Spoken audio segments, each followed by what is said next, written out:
welcome. Hello. 1, 2, 3, 4, 5, 6.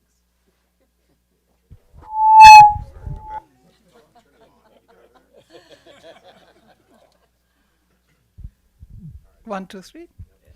Hello, hello. Welcome back, and also welcome to the Facebook people. We are live streaming, and I'm the artistic director of Docs in Progress, and I would like to introduce the panel, an all-female panel. Isn't that perfect? So we have Rakhi here, the director of From the Hill to the Horizon. We have the Congresswoman Donna Edwards here. Next filmmaker is Renee, the filmmaker of FORAGER, and Sarah King, Call of the Crow. And in the middle of it, my friend and colleague, Maggie Stogner. She is a professor at American University and also the executive director of the Center for Environmental Filmmaking. Fantastic center producing fantastic filmmakers in environmental filmmaking, because two of the directors who are on the panel have gone through it, I think. So, Maggie, it's all yours.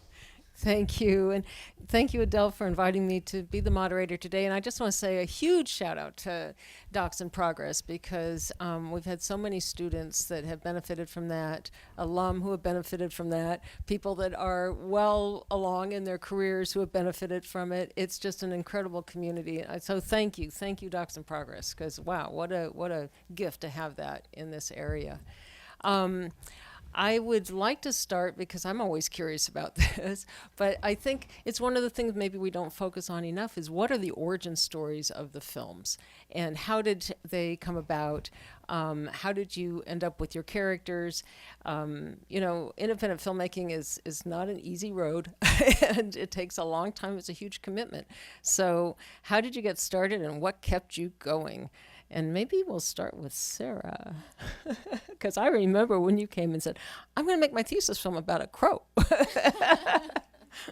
Yes, so I'm going to be a little bit cheesy. And this actually started when I was a child. So I remember rescuing my first animal when I was about 5 or 6. It was a black rat snake in my yard, and it was tangled up in garden netting. And I was with my brother at the time, and he wasn't scared of this snake at all, even though I think there's a perception around snakes that they're slimy and you don't want to get near them and they might bite you. But he was just so very gentle and calm when we kind of unwrapped this snake. And that really foundationally sat with me. And actually through college, I rescued about 2 birds, and one other bird was actually caught in garden netting again. And another bird, I was walking around, it was a lethargic duck, and my roommate was joking with me at the time, is like, Sarah, these birds just keep finding you, these animals just keep finding you. You gotta do something about this. So this was at the end of COVID. I actually looked up a wildlife rehabilitation online program to kind of get that foundational education certificate.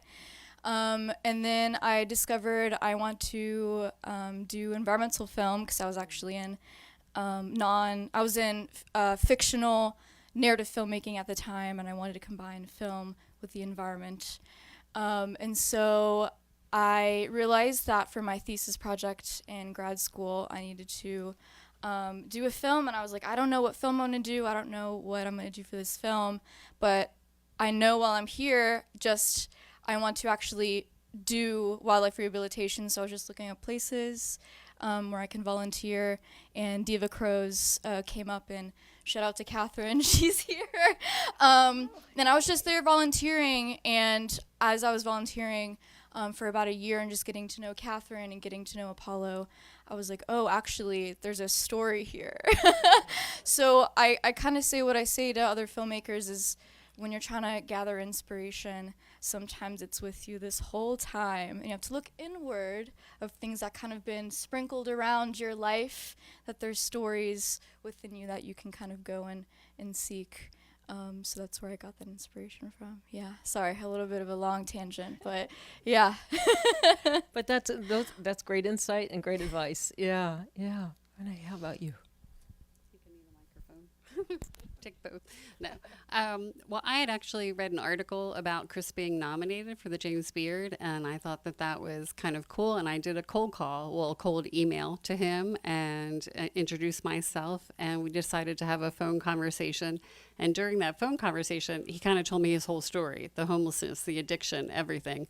And in my mind, I started thinking, okay, he goes and he travels through the woods, and he's sort of been on this meandering path through his life as well. So I could kind of see the poetry of it. We then met in person. He told me everything again. And the funny thing is, after the film was done, Baltimore Magazine did a piece on us, and the person who was writing it said, I've known him for 10 years. He's never mentioned any of that to me. I had no idea. And I was like, well, I don't know why he chose to share everything with me that very first time we talked, but he did. And we built a trust immediately, and that's where the story came from. I had hoped that the film was going to end with him winning, which he did not win the James Beard. He was a semifinalist, but that's the way it went. I feel like the story, other things came out of it that I did not foresee that still gave it a nice arc to the story. So. That's amazing. I mean, we'll come back to that question of trust, but that's amazing that that just was meant to be. Yeah. But there was something that must have caught his attention. Yeah. Yeah. Congratulations. Rakhi. Well, my journey started with a call from Charles and Chris, and they run Parks Channel, and they had already, heard about Donna, and they wanted to do this film, but we were trying to figure out, what the story would be. We knew that Donna was a champion of the environment, but, what were we going to see? What were we going to follow? And we'd heard about her incredible journey visiting 50 national parks, so we knew kind of, that was going to be the basis of the story. But then we got talking to Donna and found out about this incredible childhood that she'd had. And the original plan was to just film, the scene of her and her sisters washing the RV. And as I stood there and watched them, it was this amazing sisterhood that, it really is an incredible family. And to see the kind of relationship they have and how much of it has been fostered by, time outside, time outdoors, time spent in nature, and the time of leaving electronic devices, which we have right now, and just connecting directly. And I don't know, we all felt like that was a story to tell. And one of the things that Donna brought up that stayed with me was, in these divided times, national parks is a common ground, because one of the things that people want when they go to a park is to have a good time, which then puts them on their best behavior. And so you see the best of people, you have conversations with them that you would never have with your neighbors if you saw political signs, outside their doors or windows. And it was just something that I was like, wow, this is really, incredible. And I'm going to let Donna speak a little bit more about this, but that's kind of how it began. That was the way to Yeah, get the and story. that's that bit about the trust and the kind of ability just to talk about anything really popped out at me. But I'm curious, Donna, you obviously probably had quite a bit of time in front of the camera while you were in Congress. How was it being in front of the camera in this kind of an intimate film process? We had to learn how to ignore the camera and just be ourselves. And at first it was a little difficult, but then just hanging out with my sisters, it was not difficult at all. And, the camera and the crew, everybody was there, and we just we were ourselves. And it was actually quite easy in some ways. I was surprised. I think you're always surprised, and I do a lot of television anyway, about how much film there is for the amount that then gets used. And And the way that, I mean, Rakhi was just so amazing in the way that she pulled a story together. I mean, we were just like, chatting and laughing and doing what and cooking or whatever. And Rakhi figured out a way to piece together the whole story. And so it was really just wonderful and easy. That's amazing because it really, I mean, you feel like you're right there with you in the film, which is true with all three of these films. The films bring us in, and we just feel like we're right there as part of the film, getting to know these amazing people. So it was yeah, really a treat to see how you just were totally at ease, not surprised given who was directing.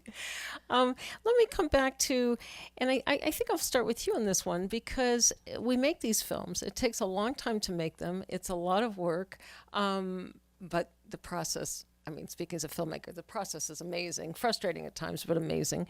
But we also think about, well, why are we making these films? Is it worth it? What do we want to have happen? What kind of impact do we want to have? What is the end goal for the film? Now, in your case, he went there at the end of the film and said, this is what I hope people get out of it. Is that what you wanted out of the film? Did you start there? Yeah, well, so I have a full-time gig and I do my independent films on the side. So all my independent films on the side deal, in my mind, to some sort of social justice issue or an issue that I think is important. And the film that I did before this actually was incarcerated fathers and who were reading to their children in jail, and 80% of them it was involving drugs in some way, the convictions.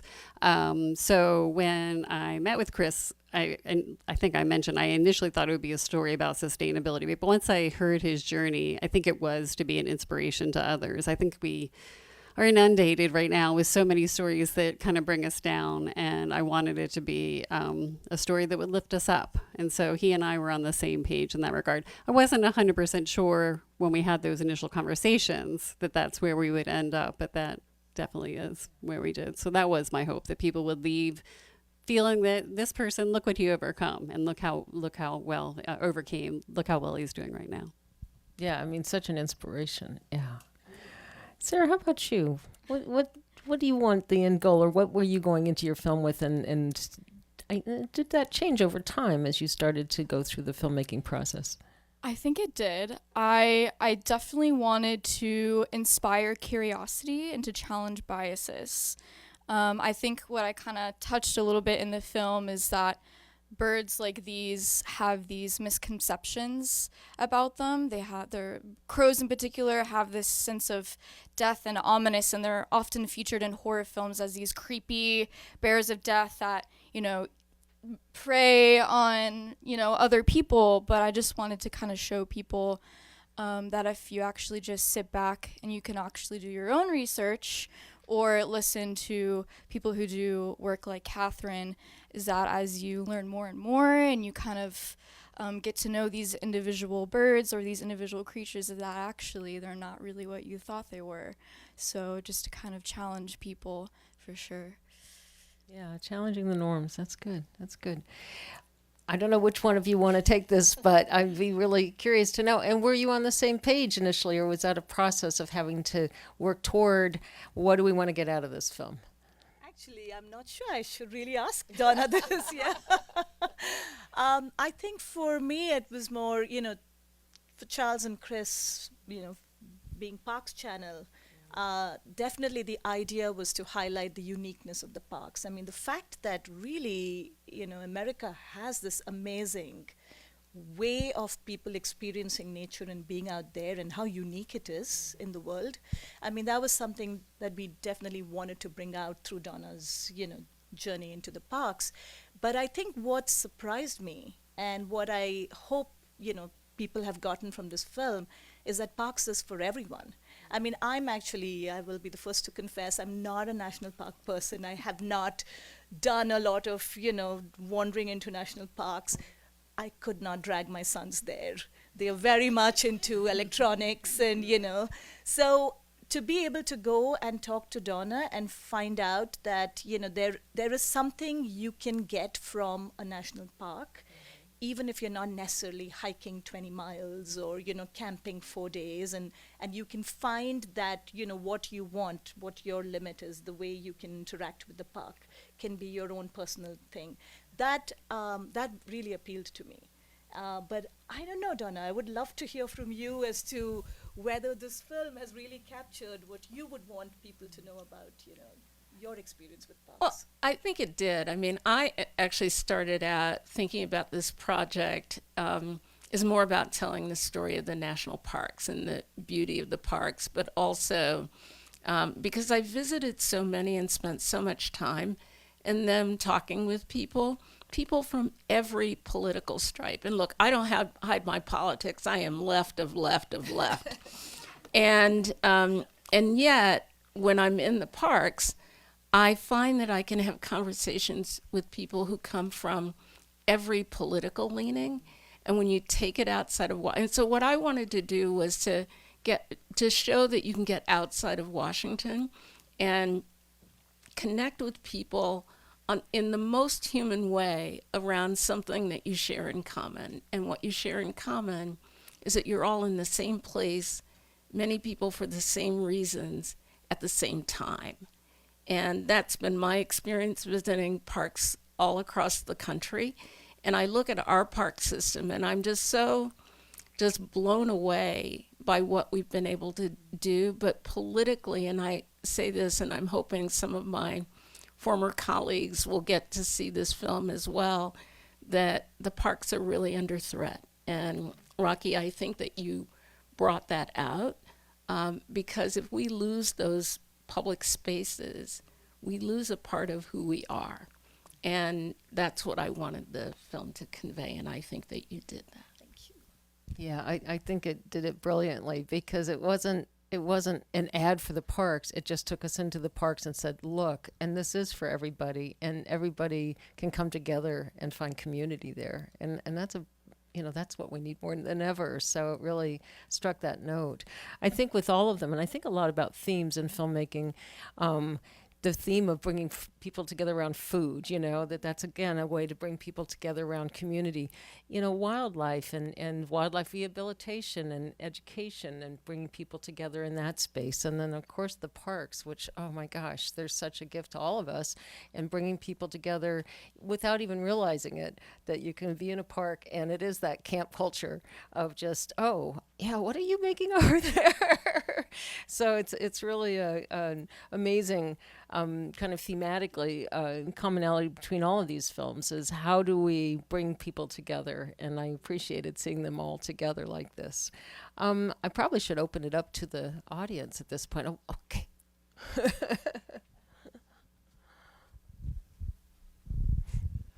These were excellent films, of course. I have a question for each of you, not the moderator, sorry. If you don't mind, I'll just throw them out and then you can each answer. Excuse me. I'm sorry if I missed it, but first question for you. I'm sorry if I missed it. Did Apollo go to Kansas or no? He did, yes. Yeah, so right after I finished this film, August of last year. A couple weeks later, yes, he did go to Kansas. He's still there, and he's doing great. Yes, he's doing so well. Yes. Where exactly in Baltimore or the Baltimore area is Forager? So we know, so we can go. Yeah. Well, the restaurant is called Foraged, a hyper-seasonal eatery, and it's on Charles Street, just up from where Penn Station is. However, he is about to launch a secondary place in Lovettsville, Virginia. His dream is to have a farm where he is sourcing everything that he, the animals, everything. So he has just started that venture. I'm not sure when it's going to open, but he'll have a second location. Is that the Charles North neighborhood? Is that what it's called? Yeah, I think, yes. Yeah, Station North. Station North, that's it. Okay. Yes. Charles Street in Station North. Okay. Yeah, right by the Charles Theater. Okay. Miss Edwards, thank you so much for all that you did for the environment when you were in the office. That was just, yeah. Yes. Brief question. How many parks are you at now that you have visited? I'm at 55 now, and I'm planning another trip at toward the end of August, beginning of September. And I'm sure when I do these trips, I like to be on the road for a really long time, and so I take my time. But yeah, that's where I am now. And Lucille is doing okay? Lucille is doing just fine. She's ready to come out of cold storage, where she's been for the winter, but she's doing just fine. And I'm trying to be brief, and I don't mean to be a hog. Last question. It seems like you did a lot of traveling and put on a lot of mileage for this documentary, which is impressive. How many miles did you travel? And that's my last question. Actually, this was a 3-day shoot, one of which we got rained out. So this is really just a 2-day shoot in Shenandoah National Park. And we've put together the rest of the film with stock, and Donna has these incredible photos of all her travels. And so, yeah, that's... And one of those days must have been washing Lucille, giving Lucille her Well, wash that was a 2-hour shoot that, we literally did right at the beginning. At that point, we hadn't really thought about including the sisters and, for being a family journey. So, yes, of course. One of the things that I wanted to say that I didn't earlier is that I had a debate mostly in my own head about how much of my disability I wanted to show. Because it's a tricky question. I mean, most people on television see me from the waist up, and then they're totally surprised when I come in, I'm on my rollator or using my cane. And one of the things that I discovered is, one, how open now parks are to figuring out ways to make the parks so much more accessible. There's one picture in the film that shows me at the top of the window at Arches National Park, and I climbed up that with my cane.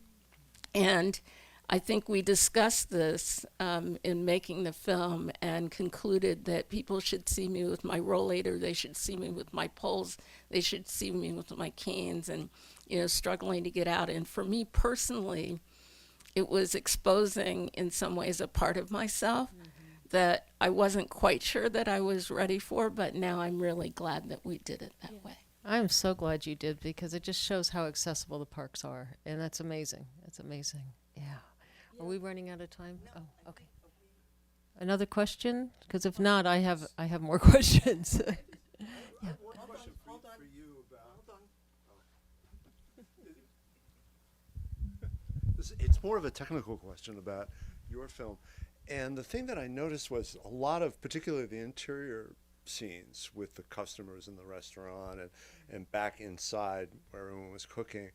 You got very close to the action, and it was like people didn't even notice the camera was there. And this is sort of a question about the relationship between the camera and the people.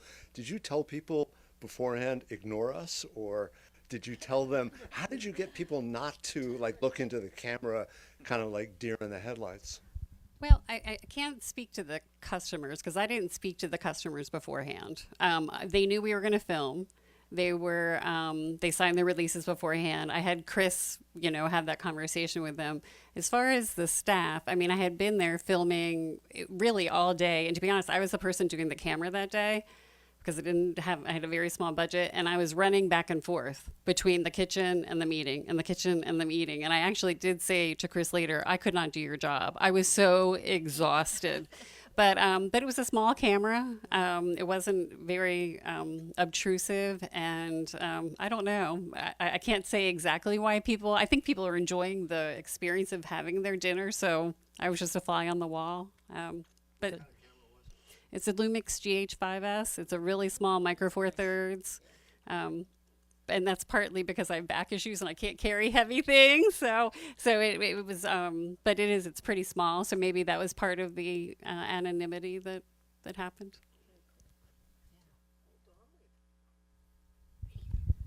That question reminded me that while watching your film, Sarah, I was really curious about how you did the opening sequence. Was that a telephoto lens? Was it animation? It was really gorgeous. Thank you. Yes, I did film those feathers. It took a very long time, but they're in wildlife rehabilitation, and Catherine can probably talk more about this if you ask her. But when birds have missing feathers, you can actually use feathers that have molted off to repair those gaps. So a lot of wildlife rehabilitators just keep feathers on deck, so if they need to fix feathers. So she was able to let me borrow some to film these the opening sequence, but it was with a macro lens, and it was me sitting in my living room with this like LED lighting set up and the macro lens, and I got an LED light and I set up the camera to kind of get an interesting angle where if you shine a light on the feather in the right way, it will be purple, blue, green.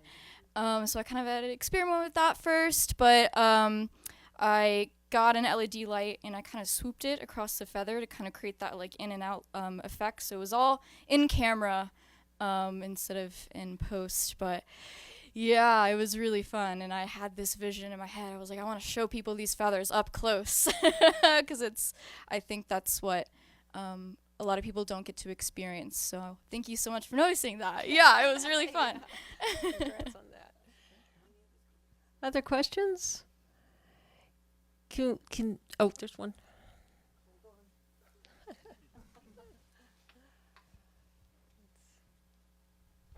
Speak only with the expectation there are no more questions. Just wanted to congratulate you on that opening sequence. It was indeed beautiful. That's all. That was great. I would like to, if we have time, do we have time? Just what are you all going to work on next? What's your next film? Help us get inspired. I'm actually working on an independent project. It's a film I've been working on for the last 2 years, and it's a love story of a African lion brought up by a school teacher in Colombia, the country. So yes, We'll be standing by for that one. Yeah. yeah, no, I'm excited. I about should it. ask what your next film is. No more films. Oh, we've got to. This is going to turn into some episodes of, ongoing, like, we're waiting for the next episode of your next journey into national parks. Well, I am grateful that I'm a trustee of a foundation that funds independent media. We can't fund everybody in the room. But I am, because so much of philanthropy has left independent filmmaking and documentary filmmaking, and I'm just proud that we're one of the ones that has stayed, and so we'll keep doing that. So that's my next Thank you project. very much. Much appreciated. Yeah. How about you? Well, I am in production and still looking for funding for a film about a very devoutly Catholic 59-year-old woman who happens to be transgender. So actually, I'm an intern at National Park Service Chesapeake Gateways, and shout out to National Parks. But my coworkers, they've heard me talk about this so much, but I'm developing a film about the American eel and their migration up the Susquehanna and how dams have kind of affected their migration. But through the use of eel ladders, they're able to get up the dam and kind of further up and to continue their migration upstream. So super excited about that. Well, thank you. I would just say let's another huge round of applause for all these amazing films. They're just wonderful, inspiring films. And thanks again to Docs in Progress. Woohoo. Okay, we have one more tonight. Oh, it is on. Okay, so a couple of housekeeping details. First of all, thank you all. Thank you, ladies of the screen. It is wonderful to see a panel full of women. Two things. There are a number of people in the audience that need to be thanked. All of our board members. GT, who has been tied to that table since last night, we thank you.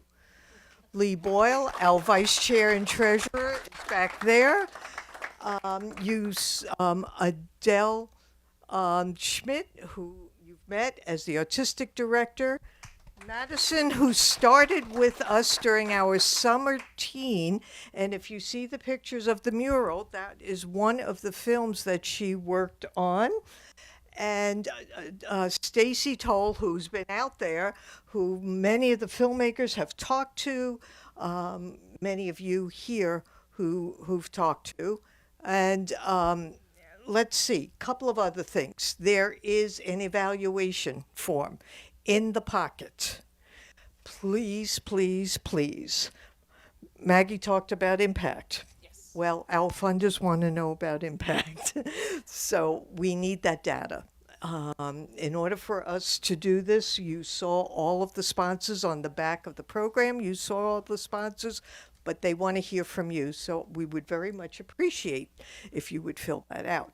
The second thing is, last night I received notice that we have a very generous donor who is giving a number of tickets for tomorrow. He is comping a number of tickets at AFI, and I gave the code. Oh, one moment, please.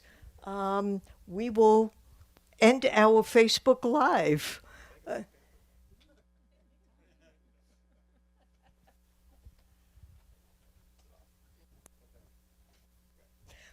Okay, I didn't want all of the world, the virtual world. So, but